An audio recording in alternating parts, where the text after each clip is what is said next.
Imagine a king chosen by God himself, a man who danced before the Lord, wrote songs that still echo today, yet he fell harder than anyone expected. Do you know the real story behind the title, A Man After God's Own Heart? It isn't what you think. His name was David, a man chosen not for perfection, but for the heart inside him. He sat on the throne in crimson and gold, carrying it as a sacred gift. From his palace, David looked over Jerusalem, alive with markets, families, children. Not pride filled him, but deep gratitude.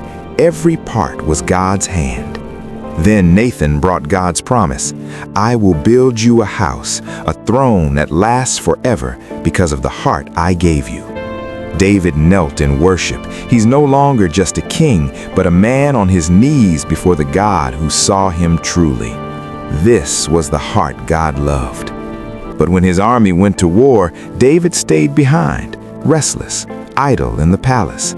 Small choices can open dangerous doors. At dusk, he walked the rooftop. The sky burned gold and violet. He looked out, then down. His eyes found Bathsheba bathing. In that quiet glance, something cracked. The warmth around him began to fade. He asked a servant, "Who is she?"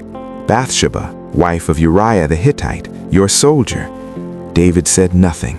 The city felt distant.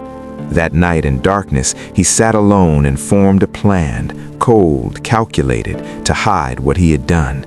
He called Uriah back from battle. The loyal soldier knelt, trusting, unaware. David smiled, warm but false. "Go home, rest," David said. But Uriah refused. "How can I sleep in comfort while my brothers fight and the ark is in the field?"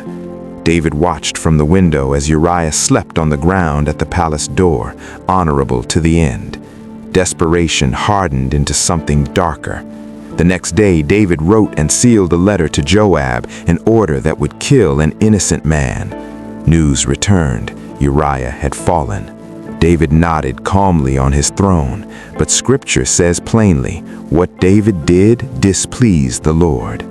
Weeks passed. The kingdom seemed unchanged, but a heavy shadow settled over David. The warmth was gone. Nathan returned and said, "My king, I have a story for you. A rich man took a poor man's only lamb to feed a guest, though he had flocks of his own.